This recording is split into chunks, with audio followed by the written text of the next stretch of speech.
If I look a little bit tired today, it's because last night I could not sleep at all. And after about 40 minutes or so of just lying there being awake, I decided to fall back on my tried and tested method of listening to music through headphones in the dark in bed. Doing that at night when I can't sleep is something I've done for years and years and years, and sometimes I do it even if I can sleep because I just am not ready to go to sleep yet. There's something really lovely and comforting about being all snuggled up in the dark and having your headphones on so you can't hear anything but the music, and it's like you're drowning in sound. And it works for all moods. If you're sad, listen to music in the dark. If you're angry, listen to music in the dark. If you're feeling really happy and too excited to sleep, listen to music in the dark. If you've got an unspoken crush on someone, listen to soppy music in the dark. Do you see where I'm going with this? Right from my early childhood, I have been completely obsessed with music. When I was a little girl, my mum used to watch classic old musicals with me, like The Sound of Music or Oliver, and we'd snuggle up on the sofa and watch them, and I was so in love with these musicals that I genuinely believed that somewhere out there was a world in which people just randomly burst into song at any given moment. And as a 35-year-old adult, I'm still looking for that world. And I am quite frequently known to burst into songs from musicals, particularly if there's a song that relates to my current mood. For example, if I have a huge crush on someone and it's all I can think about, live in my house, I'll be your shelter, just pay me back with 1,000 kisses, be my lover, and I'll cover you. Besides musicals, the other thing that I was raised on when I was a small girl was my mum's vinyl album collection. Yes, while the other girls at school were listening to New Kids on the Block, by the age of about 7, I was fluent in the Beatles and the Carpenters. Mummy, can we listen to the lady with the really pretty voice again, please? All of which meant that I grew up with a fairly eclectic taste in music, and even to this day, I have idols from all kinds of different genres and all kinds of different periods of musical history. And when I wasn't listening to music, I sang. Like, all the time. When I was a kid, I wanted nothing more than to be either a pop star or a musical theatre star, and so I sang around the house literally constantly. I joined my primary school choir, and I realised very early on that nothing in the world made me happier than singing. And once I'd worked that out, I'd realised that music wasn't just something catchy to dance to if you wanted to. It was so much more than that. Music has this unique ability to help you let out your emotions.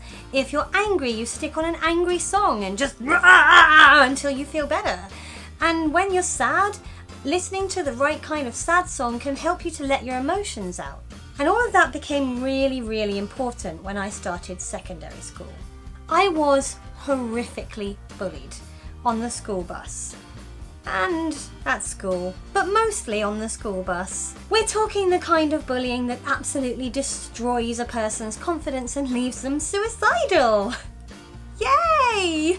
Once that started going on in my life, music wasn't just my happy place anymore. It became my safe place. You can't hear them, Emma. Focus on the song and just think about the song.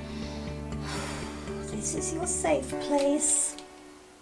And that's when I really realised how powerful music is.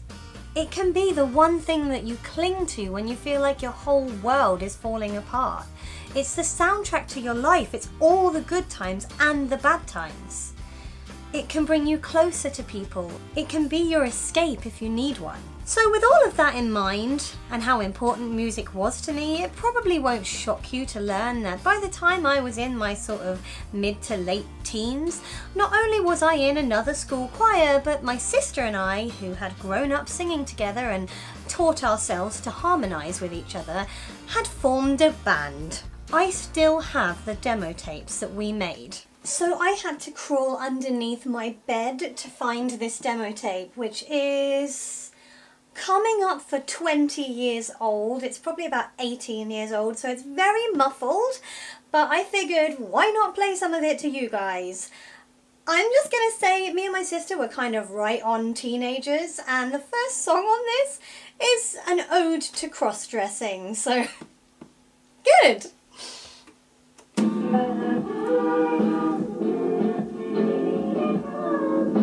This is where you're at so many memories.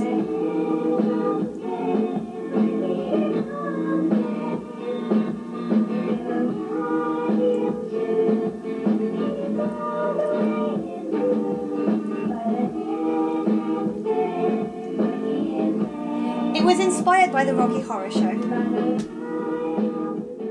Okay, so Sepia never made it big, but quite frankly, if you ask me, I think we were flippin' awesome. And besides which, our cover version of The Time Warp was freaking brilliant!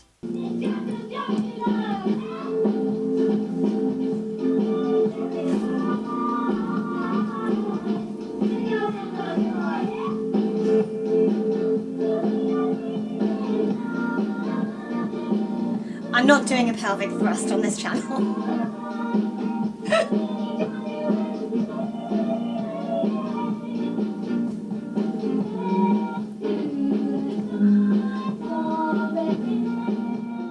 Fast forward to now, and music is still the greatest love of my life outside of friends and family.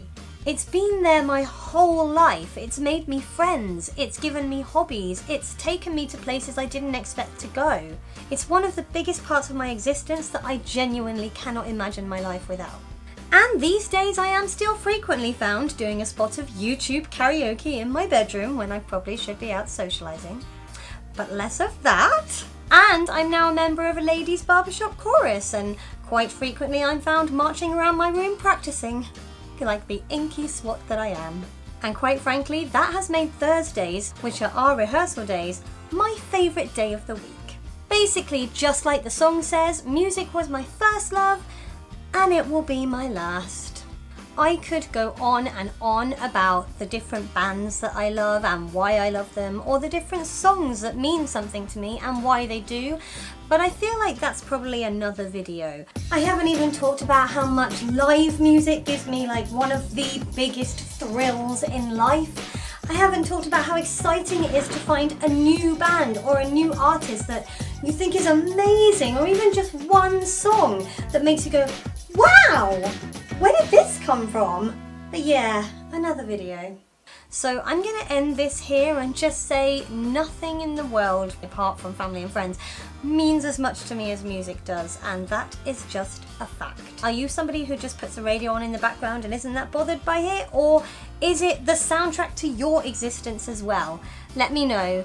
If you enjoyed this video, please feel free to give it a thumbs up. You can click on my floaty head if you would like to subscribe, and last week's video is going to be down here. I'm off to listen to some music. Take care, everybody. Bye!